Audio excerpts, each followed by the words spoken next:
All right. Today we have a conversation between Dan Sullivan and Kelly Knight, and we're going to talk a little bit about coaching from first principles and how it really creates resilience and grit and survival skills. And Dan, one of the books that you wrote really at the beginning stages of COVID was the uh, survival book, right? Mhm. The Scary Times Success Manual. Mhm. Can you talk a little bit about two things for me, which is thinking from first principles? I've been in coach for a decade, and I always thought going into my workshops that you're just continuously breaking down my mindsets around what is true in any environment, in any situation. Can you talk a little bit about your process for doing that? Because I know you have a goal of creating a new tool every single week for the next 52 weeks.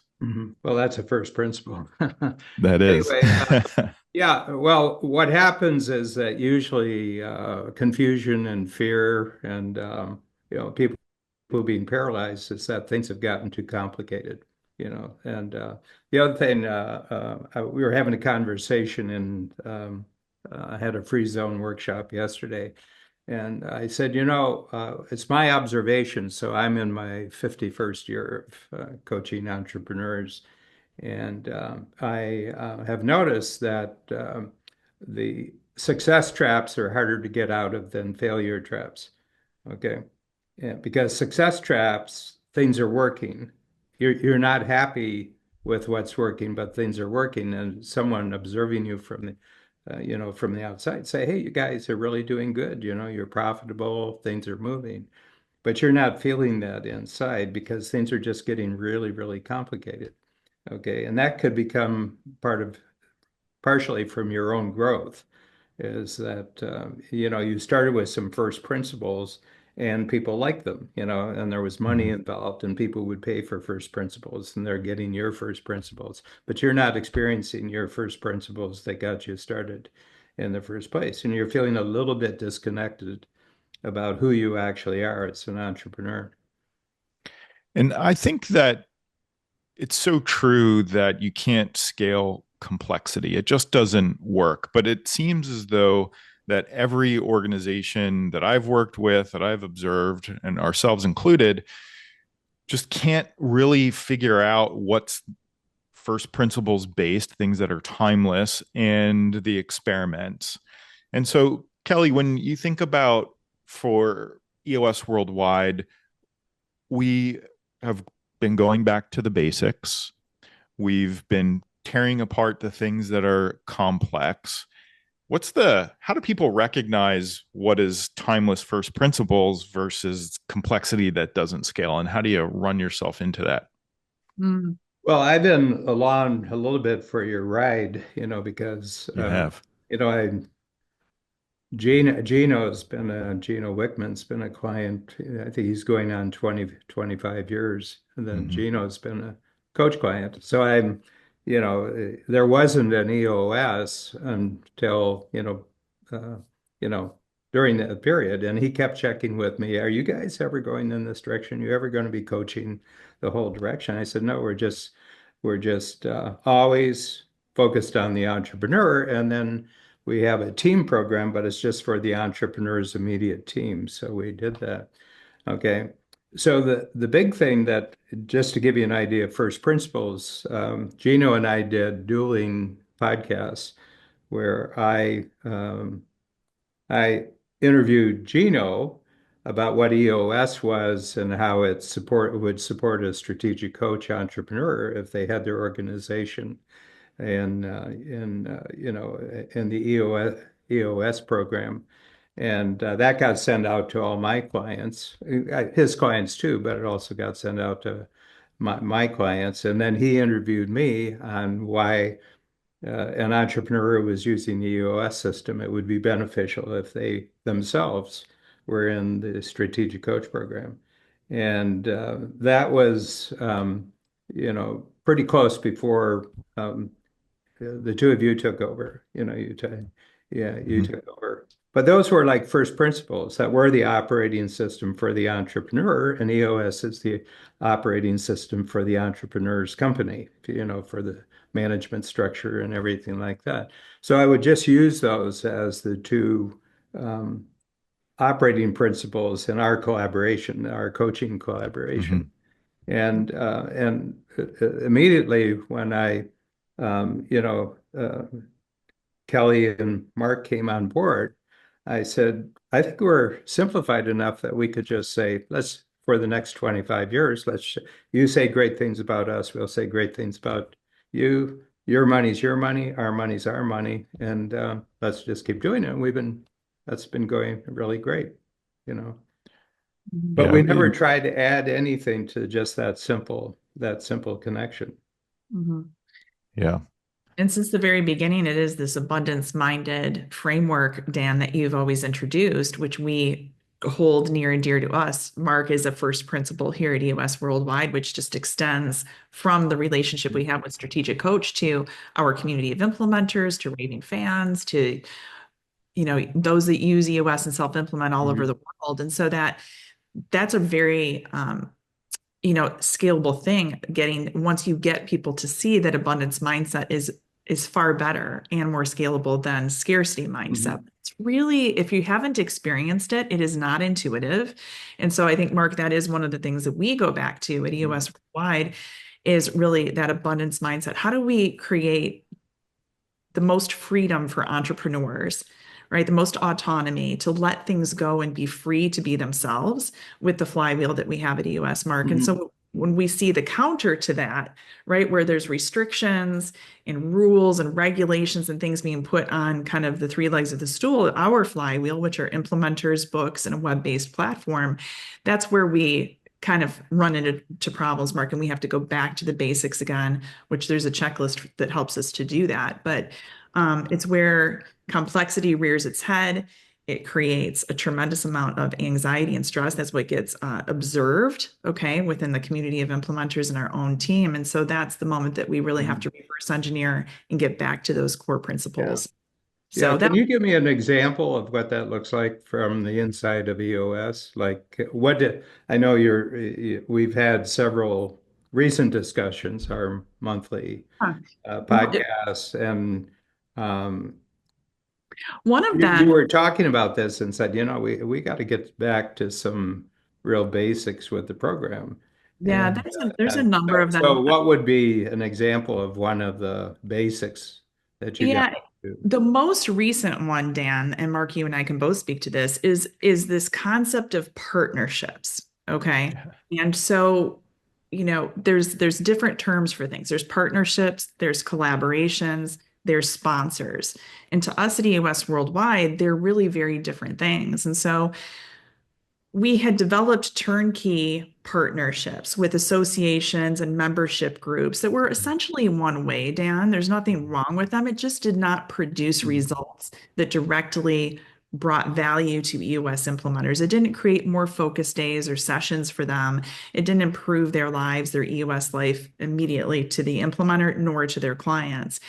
And so for us, partnerships really is these free zone collaborations. That's what we have, EOS Worldwide to Strategic Coach. That's what we call this truly hand in glove, easy, effortless relationship that is born out of love and belief in what Strategic Coach brings to our target market and what we can offer strategic coaches, same target market.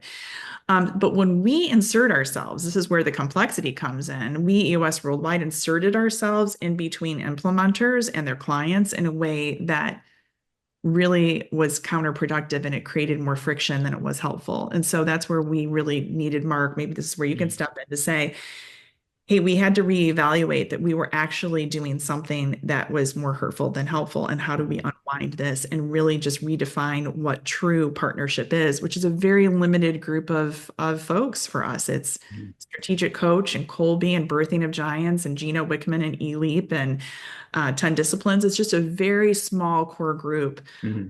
that we consider true partners. The rest of them are great connectors. We honor and cherish them, but it's very different. And it's the role that we need to remove ourselves from in order to set it free. So, Mark, maybe you have some thoughts on that. Yeah. I think partnerships is just a perfect example. And Dan, as you were talking about the our collaboration together, where your money is your money, our money is our money. And I think that, as Kelly, you said, is it's rooted in abundance and a deep respect for each other's unique ability. And it's so simple. It can be 25 years, it can be 100, it could be 1,000, because the expectations are clear, the deep respect is there for what each organization is doing.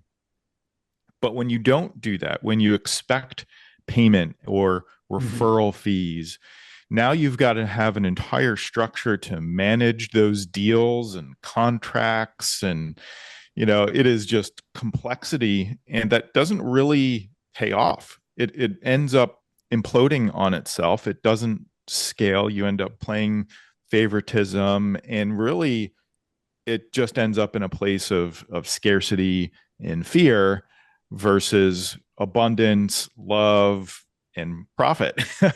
Because you really just can't scale that complexity. And so many people don't quite understand or get that. They just think, oh, you're going to send me a bunch of business, I'm going to pay you a percentage of that for a result. And it just doesn't work in the long run. And so that's just a perfect example of going back to the basics, kind of rooting it back in those first principles of great partnership, which I think, Dan, when you list out what a free zone collaboration is, it's just such a great way to talk about a first principles based strategy and a way of thinking about how to do partnerships, because it scales infinitely. Yeah. Yeah. I mean, one of the things I've been in, over, I would say, where I started really thinking about the collaborations intentionally, like you're looking to set up a collaboration. I developed some rules for myself. I don't need the money.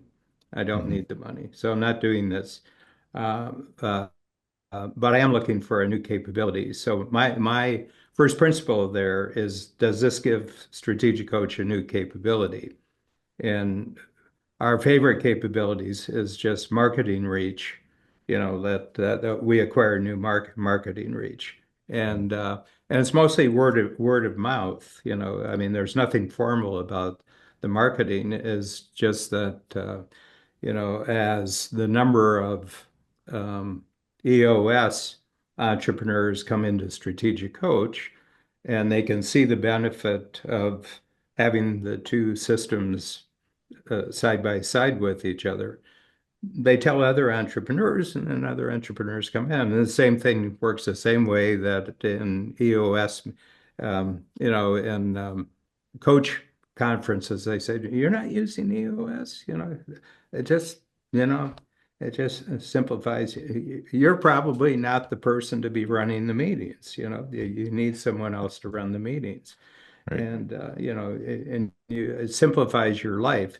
If a collaboration doesn't simplify something, it's not a good collaboration, you know. Mm-hmm. So it's got to be utterly simple itself, and it has to stay simple.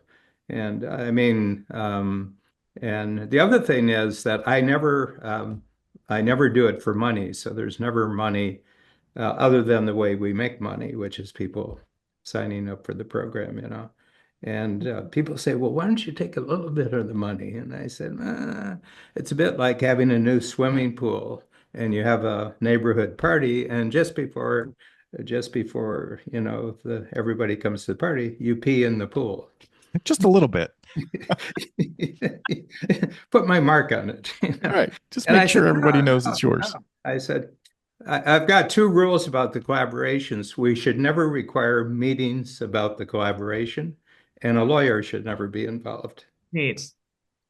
Right on to If there's that. a lawyer in I the mean, meeting, that is a simplifier right out of the gate, if Exactly. there's a lawyer in the meeting, it's dead. Right. pretty much. Hey, Mark, Except if the collaboration is with a lawyer. Well, right. Yes. But then it's an entrepreneur, not a lawyer. Right. Yeah. Well, and it really only works if you genuinely appreciate each other's unique ability, as Mark would. Mhm. That's the only way it really It's the only works. way it works. You don't believe in what each other has to offer, there's really no collaboration to be had. And Mark and I have been using ELF, easy, lucrative, and fun is Joe Polish. Hmm. that's right. And we just love the relationship that we have with Strategic Coach. I consider you all family and friends of Mhm. mine. And it's not, to your point, Dan, it's not about the money. It's about the ability for each of us to have greater reach and to make a bigger Mhm. impact. Uh, Mhm. and Mhm. we've done it, and that's been demonstrated over and over and over again. Mhm. That's the first principles component too, Mark, is just that it proves itself out almost effortlessly without a lot of, it just has natural Mhm. momentum behind it. Mhm. Um, and so I'd say that that's part of the growth Yeah. mindset that we like to see with our implementer community. And then Mhm. also the tie into coach because it's the tools that help us think about our thinking. It's all about our mindset. That's the most important thing we have is our mindset. Mhm. Yeah, and the other aspect, what really holds it together is who each of us are doing it for. We're doing it for entrepreneurs. Okay. So I always say if you're in love with the same target market, in other words, that you've got something unique, you're creating it. But entrepreneurs have a 360-degree world, You can only provide part of the 360 degrees.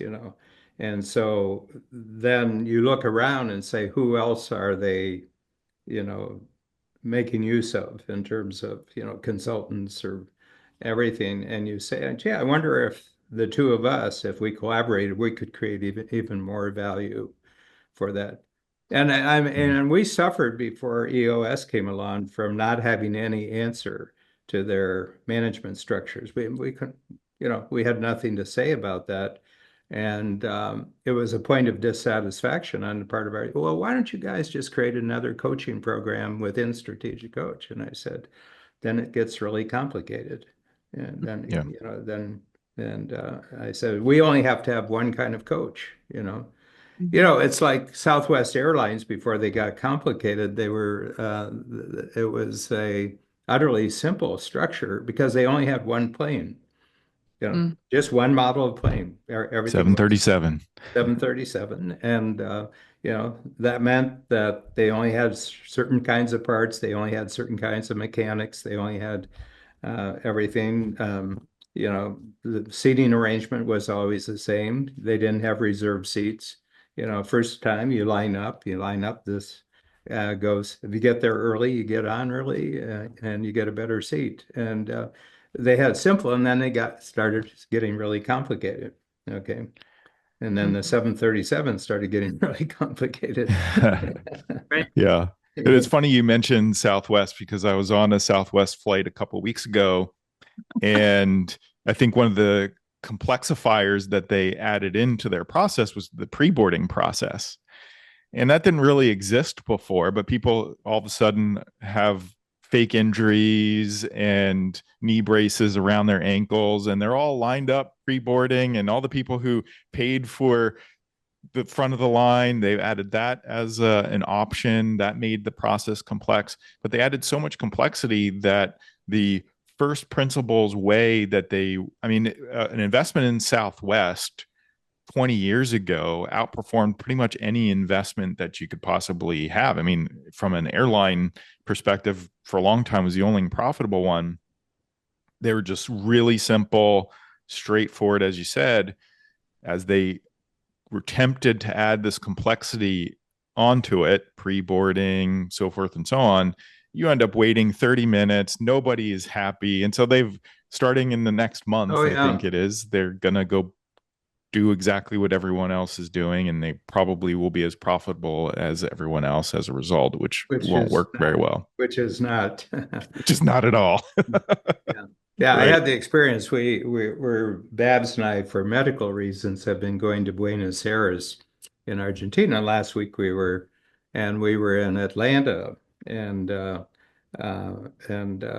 so we're getting ready for the flight. And it's the long part of the flight is from Atlanta. We fly Toronto, Atlanta, and then await, and then we're doing this. And first of all, it was. all the wheelchair people, and there were a lot. And it's not just that they go first, it's that you don't go on, you don't even get on until the people, the staff comes back with the wheelchairs. So it's Hmm. it's about 15 minutes to get the wheelchair. Nothing wrong with wheelchair people. But and then families with children get on for next. And then the next one was active service people, if they're active service people. Yeah. And it was a half hour. I mean, they said we're starting the boarding. It was a half hour before zone one Right. before we get on. And zone one was actually zone four. That's right. Right. Right after the military babies, right? I mean, that's where, Well, you'd have the plane on at that point by the time you're ready to board. right. Yeah. Right. Yeah. It's really funny with that. We had 25 wheelchairs go on to the Southwest flight from Wow. Philadelphia to Denver. You know how many wheelchairs were on the other end? Two. Well, at least they get off last at the other end. I mean, Right. Well, it's a miracle. Everyone happened to be healed once they landed in Denver. I mean, it's just you should fly more. I mean, oh, all medical issues would be solved. I Mark, how about I forgot the miraculous flight. That's right. That'd be great. and Mark, Yeah. how about the lady who had a knee brace that ended up around her ankle? Oh yeah, it was just like open, loose. She was walking perfectly fine and just limped Wow. in down the thing into the plane. It was just really funny. So I think Southwest is a great I have to example. tell you, I'm almost speechless with shock that people would do that. Yeah, sure. Right. Yeah. When you think about this first principles, simplifying thinking, these processes, when you think about a company that comes under pressure, whether it's a market issue, an economic issue, or maybe preferences of the market may have changed, how do you think that thinking process of simplification? I kind of am reminded of the quote, we don't rise to the occasion, we sink to our lowest level of training and Yeah. preparation. And maybe we sink to our lowest level of complexity and simplicity. Kelly, what do you think about when you come under pressure, going back to the basics? What does that look like? What does it think? What does it feel like? Well, you really just really have to know your stuff. So, I mean, when you're under pressure and you're dealing with complexity, it really tests everybody's what we say at EUS is the GWC, the get it, the wanted, the capacity. If you have an inability to be able to look at a problem and to be able to see the most simple way to go solve that, it kind of is an indication that you may not have the right people in the right seats. Or it could mean that the structure, as has recently been the case, we restructured EOS and then put right people in those seats. But just going back to those fundamentals is really being a more critical thinker and having more focus on what are the most important things that we need to do. And for those that simply just can't rise to the occasion, who just can't see the path forward, how to do it, it really is just a GWC issue. So to me, that's at the core, Mark. What I look at is just using really our EOS tools and the people analyzer to see how do we fundamentally pull that back and get it done. And so, what do they say about the tide, Mark? When the tide goes out, it reveals those swimming naked. Yeah. Right. And I think what that reminds me of, Dan, is a quote by Richard Feynman, who said that if basically paraphrasing is if you can't state the issue in one sentence, you don't actually understand the issue. Mhm. Yeah. And do you think that's true all the time? Yeah. Yeah. Well, um, I'm going to come at the question in a different way. I'm going to say that you, as um, the organizational leaders, are experiencing a loss of your freedom. Okay, and the first thing that shows up is you're noticing that you're losing your freedom of time more and more. You're being occupied with complexity issues that can't get solved at the level that you're experiencing them. You have to. So, you know that EOS is having issues, if Mark and Kelly are frustrated of what their time's being used up with. Okay. Mm-hmm. And you got to say, I got to get my freedom of time back and the freedom of I'm being forced to manage when my role as a leader. Hmm. So I'm not thinking about the future anymore. I've lost my of where we're heading, and it's not that the company isn't really connected to a bigger future. It's that personally, I don't feel I'm connected to the bigger future. My tomorrow is not about the future. Next week is not about the future. Every day is more and more dealing with the issues. So the big thing I'd say that the going back to basics is going back to your personal basics of how you want to spend your time. And what you do is you chunk out days when you can just do, the way I always do it is that I have to have a whole day when I can just work on the future. Okay. Because, and then, gradually you see that perhaps new who, not hows are necessary for the process. But the other thing is that you have to have a clear picture of what it looks like when the problem is solved. That's Mm-hmm. right. Yeah. That's right. So the game plan you had before isn't operating anymore. So you have to come up with a new game plan. So a year from now, I like using a year from now, this problem is totally solved, and we're doing this and doing this because um, right now the future is the problem. So you have to have a clear picture on the obstacle on the other side.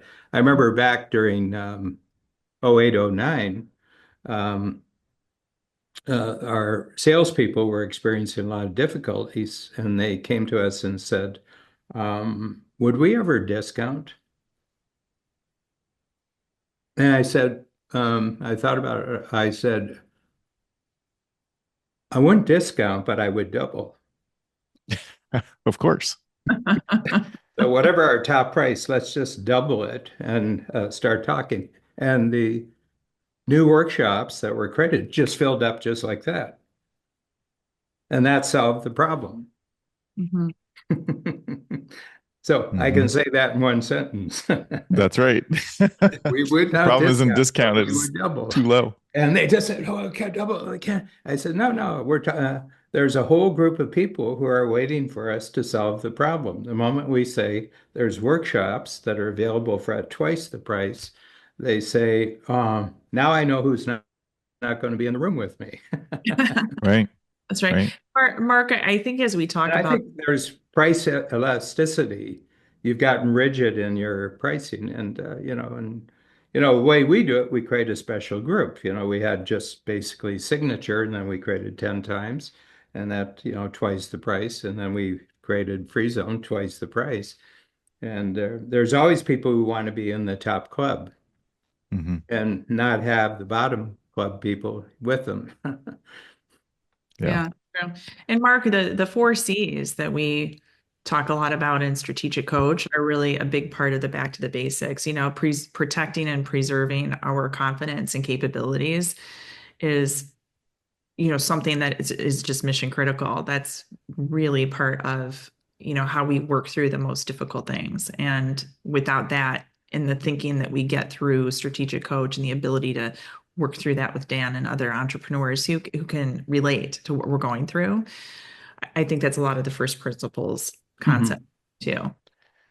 Yeah. And talking with clients and others, I always got in trouble for saying this, which is why I'm going to say it now, is that there's no recession for the capable.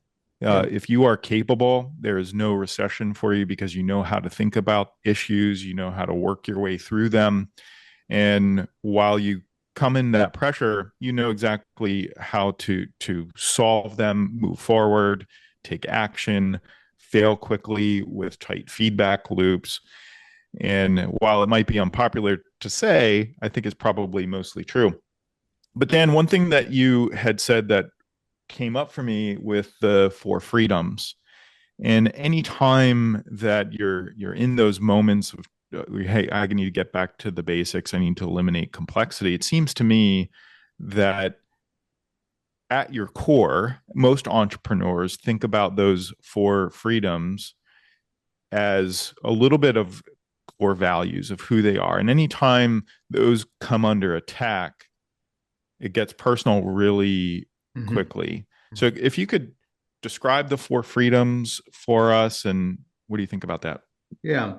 Yeah. So, there's a misunderstanding in the general public about what motivates entrepreneurs, and, the preoccupation that most people, it's stereotype, that's all about the money, all they care about money. And yet I've discovered the really top entrepreneurs, it's not about money at all. It's about freedom, that they want to have freedom over their time, both at work, and they want freedom over their time when they're not working. And they want more of both, that they get to do what they want to do and what excites them. And once you do that, then you have the possibility of freedom of money because you can start becoming selective about what kind of activity is producing the money. And, it's a quantity issue, but it's a quality issue. If you have those two freedoms, then you get to be choosy about who you relate to, who's your team, and who gets to work with you inside your team, and also who are the clients, who are the customers, and who are the vendors, and who are you know, um, other collaborators outside. And that's not a quantity issue; it's really a quality issue. That the right collaboration can be exponentially bigger if you just have a really great relationship. And then the three of those freedoms, time, money, relationship, really tell you what your purpose is as an entrepreneur. And mine is growth. I mean, I'm just motivated by growth. And Mhm. people were saying, you're 80 years old, Dan. What's your goal that keeps you going? I said, I only have one ambition, and that's to be more ambitious. That's right. I said, at 90, I'm more ambitious than I am at 80. And they said, well, how do you do that? And I said, unique ability at the center, just my unique ability, and then better and better teamwork multiplied by technology gets more and more ambitious. And Hmm. and everything else. And I feel that, you know, I feel very lucky to be born and be operating during this period of history. Yeah, for sure. Yeah. And I think that unique ability at the center Unique abilities at the center. can you can scale that forever. Yeah. Just Yeah. 1% better every day, right? Yeah. Yeah. And the Yeah. leadership, I was talking about our next book that we're working on, which is growing great leadership. And I have another tool I've created, which is called sunk cost payoffs.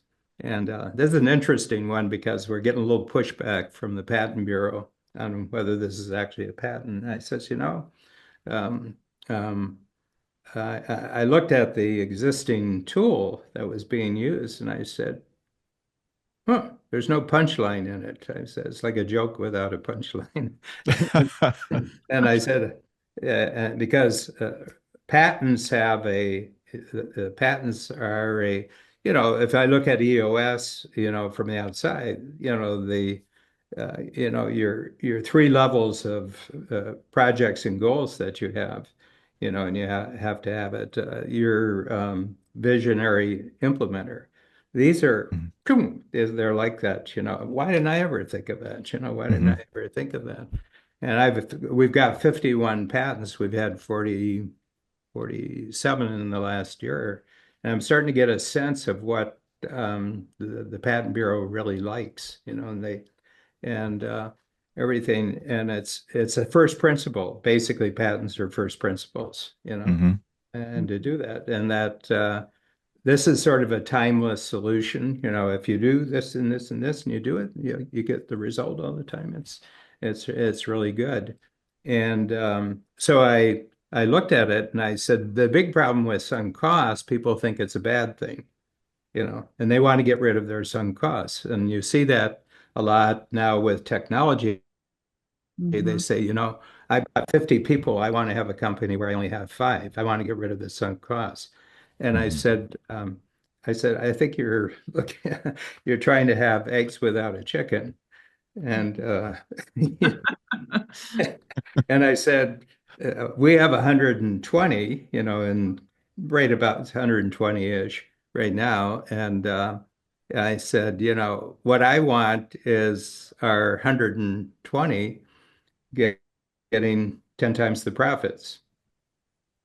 No, I Right. don't want to get rid of them. I just want them to be more profitable. So what I did is I identified all the sunk costs. That was overhead, not including everything related to your team, all the costs that are related to your team. You have your technology investment. We have facilities. We have bricks and mortars, to do it. And I said, we're always going to have this. There's never a point in the future where we don't have this.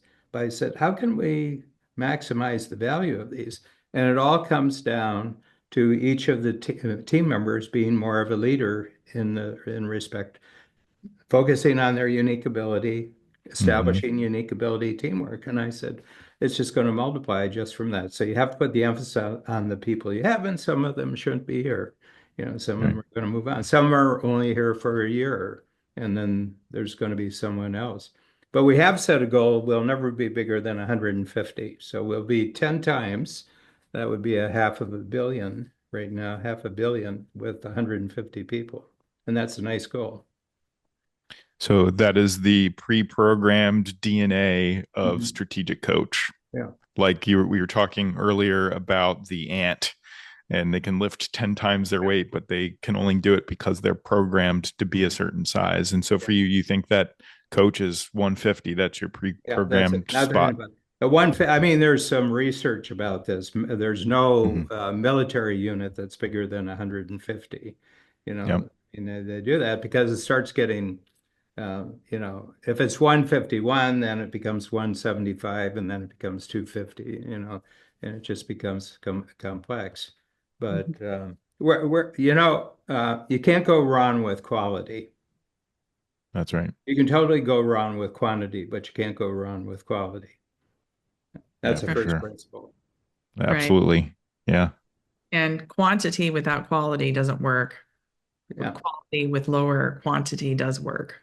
yeah, But yeah, quality is the constant, right? That's yeah, got always got to yeah. be.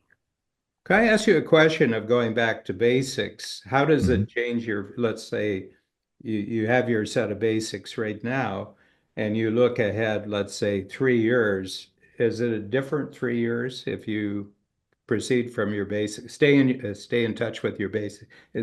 Does 3 years out look very differently than it might have been otherwise?